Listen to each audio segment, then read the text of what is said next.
Today, we as gamers can all now celebrate.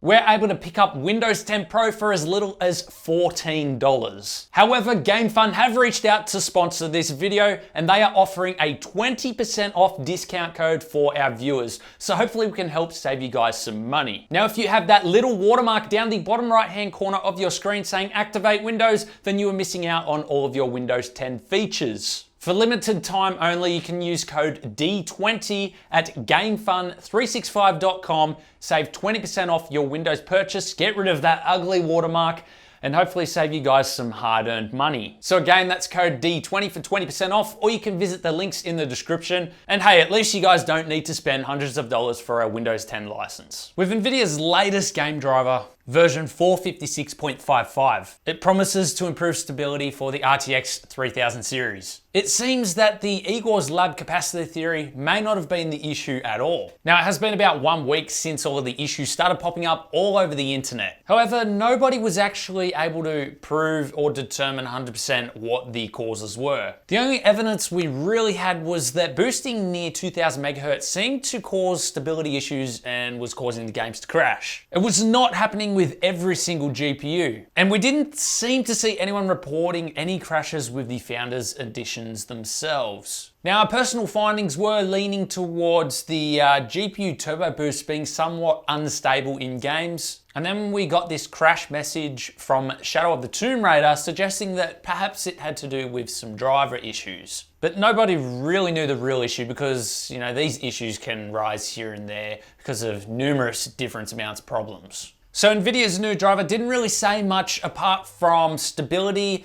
for the RTX 30 series has improved in a few games. Nothing that sort of went nitty gritty into the issue at all. So what we want to do is we want to test this out for ourselves, see if the new driver has actually fixed the issues and see if we've actually lost any performance as well with the new driver update. So let's actually download the new driver, then we'll test this in Metro Exodus, as this was the game that we experienced the most issues with, and we'll run that benchmark and see how it goes.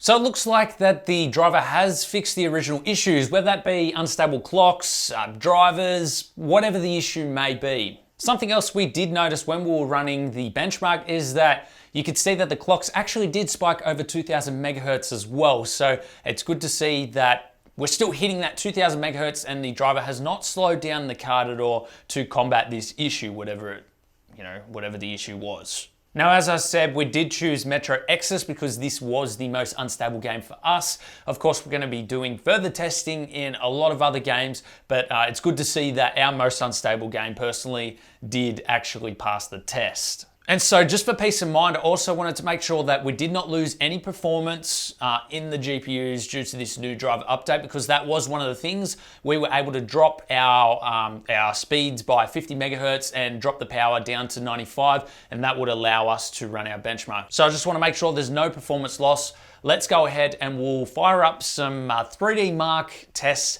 test a couple of benchmarks in there, and hopefully we get similar scores to what we achieved before the driver update. So we are back after running multiple runs, some quite interesting results. Everything checked out to be very similar to the original results. So we're not actually losing any performance at all with this new update. So we were still curious to see at what point will we actually see crashes with the GPU. So we decided to try a little bit of overclocking.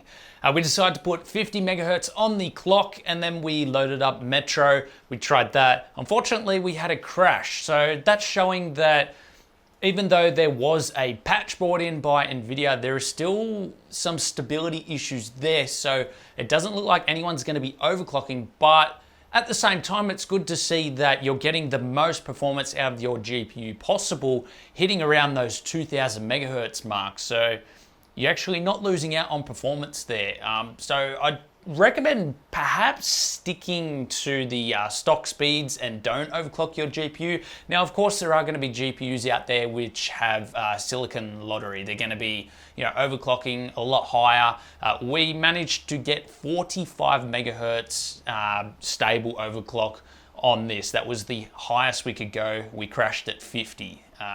So, that gives you a bit of context as to how high we were able to go. So because these GPUs are pretty much at their limit, definitely recommend leaving it at stock and you should be good. So what does that actually mean from here? I do encourage users to download the latest driver update, test it out in your own game, whichever game you're having issues with. Please do report it down in the comments section for us so we can report back to Nvidia if there is any other issues which we have not picked up on. Now, throughout this video, we actually did test it in a bunch of other games and we could not mimic any of the previous issues that we had. So I'm waiting to hear from you guys in the comments section. Be very interested to know if any of you guys were able to get any crashes or if everything became stable with this new driver update. Please do let us know. Now, I think Nvidia and the ARBs did a great job in providing a fix to this issue in a very timely manner.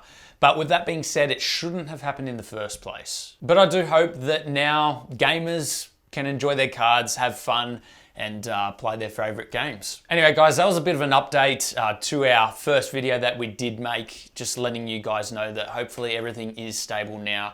It's up to you guys to test your favorite games. We have done our part and tested, and all looks good. Now, what this means for us as well is we can finally get back to benchmarking and we can release a water-cooled PC build fairly soon. We're hoping for our 3090 to arrive this week, so we're going to be testing that very soon as well, getting some awesome numbers for you guys. And yeah, you'll be able to see how the 3080 and 3090 compare against the older 2080 Ti, 2080 Super, and 2070 Super in an epic, sweet water-cooled build. I hope you all enjoyed this video.